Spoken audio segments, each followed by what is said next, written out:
నేను మీ ఉప్పు తిన్నదాన్ని, మీరిచ్చిన డబ్బులతో బ్రతికిందాన్ని. మీరు ఆవేశంలో కొట్టినా, అభిమానంతో కొట్టినా నేను పెద్దగా ఫీల్ అయ్యేదాన్ని కాదు. ఎందుకంటే పెట్టేవాళ్లకే కొట్టే అధికారం ఉంటుంది. అది నేను నమ్ముతున్నాను. అలాగే మీ సొమ్ము తింటున్నాను కాబట్టి మీకు మంచి జరగాలని కోరుకుంటున్నాను. నా మాట వినండి మేడం.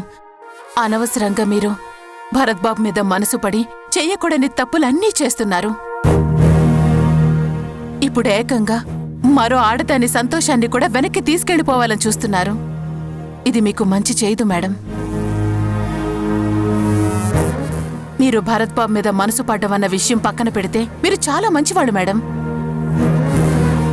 కాకపోతే ఆ భరత్ బాబుని దక్కించుకోవాలనే పిచ్చిలో పడి మీరు చెయ్యకూడని తప్పులన్నీ చేస్తున్నారు.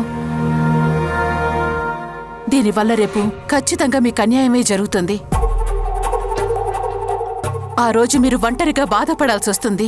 కనీసం ఇక్కడుంటే మీ కోపం ఆవేశం తీర్చుకోవడానికి పక్కన నేనన్నా ఉన్నాను.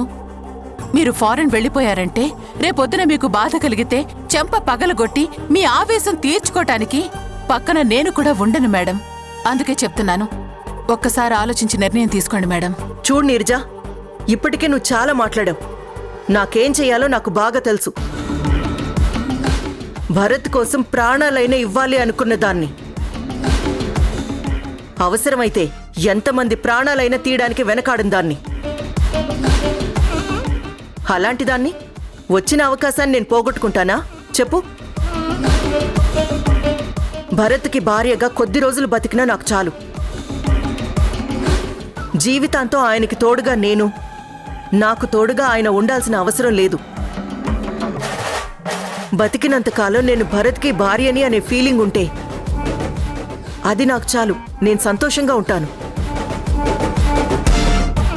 ఇక ఇంతకంటే నీతో ఎక్కువ డిస్కస్ చేయడానికి ఏం లేదు. చూడు, రేపు మార్నింగ్ మేం బయలుదేరాలి. ఆ ఏర్పాట్లన్నీ చూడు.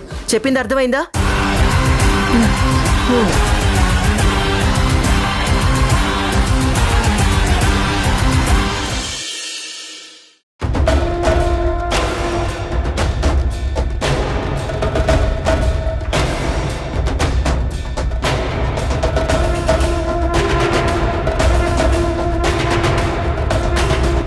భగవంతుడా, ఏదో విధంగా మమ్మల్ని చిన్నగా ఈ దేశం దాటించేలా చెయ్యి.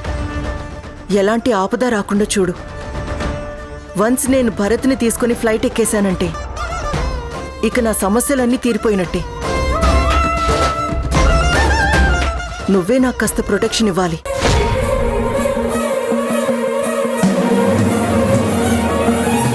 నీరజా, నీరజా, లగేజ్ రెడీనా? నీరజా, విజయ్, త్వరగా రా.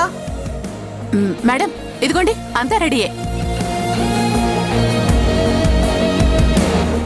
Thank you Neeraja.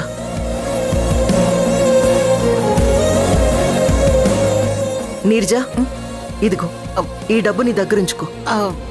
వద్దు మేడం, పర్వాలేదు, నా దగ్గరున్నాయి. చూడు నీరజా, ఇంతకాలం నువ్వు నా దగ్గర పనిచేశావు. నేను ఏమన్నా పడ్డావు. నీ రుణం నేను ఏ విధంగా తీర్చుకోవాలి? ఇదిగో తీసుకో నీరజా, సరేనా? Thank you madam. విజయ్, బయలుదేరదామా? అలాగే రుద్ర. నీరజ గారు, ఉంటానండి. సరే, టేక్ కేర్. అది లైవ్ అన్నీ ఉన్నాయిగా.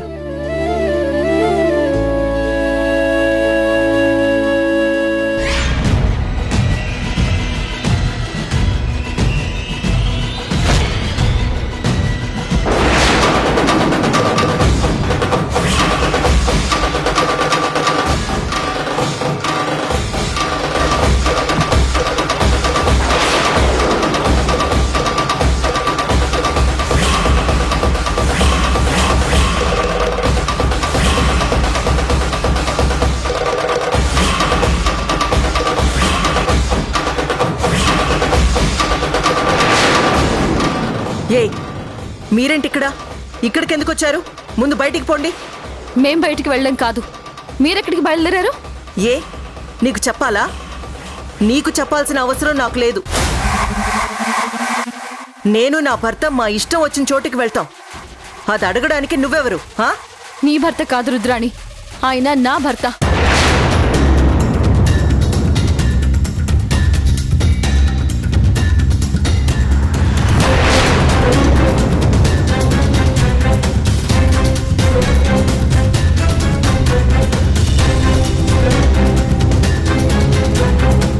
నా కొడుకుని తీసుకుని వెళ్ళటానికి నేను ఒప్పుకోను. తను మాతోనే ఉంటాడు, తనతోనే మేం కూడా ఉంటాం. అసలు మీకు బుద్ధుందా? ఎన్నిసార్లు చెప్పాలి మీకు? తను మీ భరత్ కాదు, నా భర్త విజయ్ అని మీకు 1,00,000 సార్లు చెప్పాను. అయినా ఎందుకు ఇక్కడికొచ్చి గొడవ చేస్తున్నారు? మీకు ఈయనకి ఏ సంబంధమూ లేదు. ముందు మీరు బయటికి వెళ్ళండి. అర్థమవుతుందా? నువ్వు చెప్తే సరిపోదు రుద్రాణి. నిజాలన్నీ నిదానంగా తెలుస్తాయి. ఆ నిజాలు తేలేంత వరకు భరత్ గారిని బయటికి తీసుకెళ్ళడానికి వీల్లేదు. ఏ భరత్ కాదని చెప్తుంటే నిన్ను ఆగు, ఒక్క నిమిషం ఆగు రుద్ర.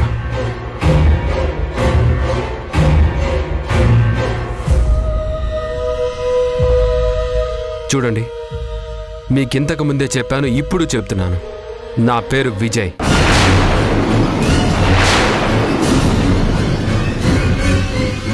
మీరు అనవసరంగా రాంగ్ అడ్రస్కి వచ్చేసి ఇక్కడ మమ్మల్ని డిస్టర్బ్ చేయొద్దు. దయచేసి మీరు బయటికి వెళ్ళిపోండి.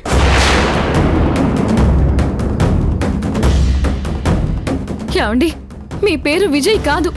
మీకు అసలు గతం గుర్తులేదు. అందుకే తను కథల్ని ఆ కథలో మిమ్మల్ని పావుగా మార్చేసింది. దయచేసి నా మాట వినండి.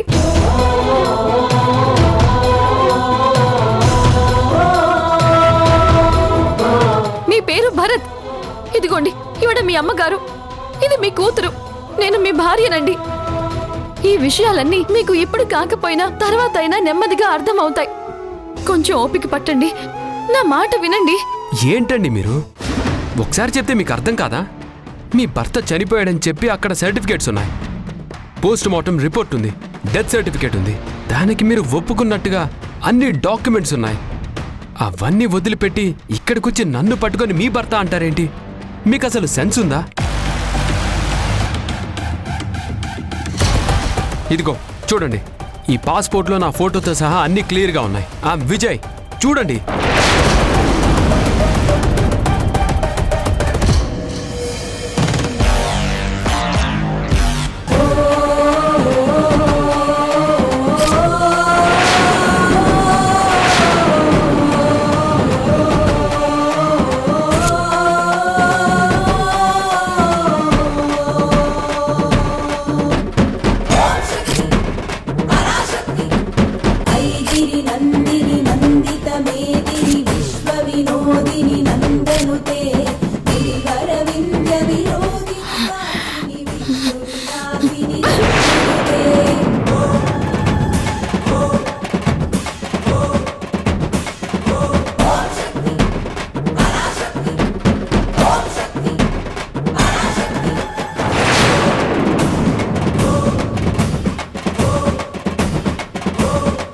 You bloody!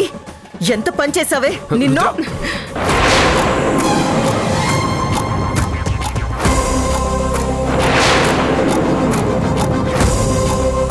నా కోడలి మీద చెయ్యి వేశావంటే చెయ్యి విరిచేస్తాను, జాగ్రత్త. రుద్ర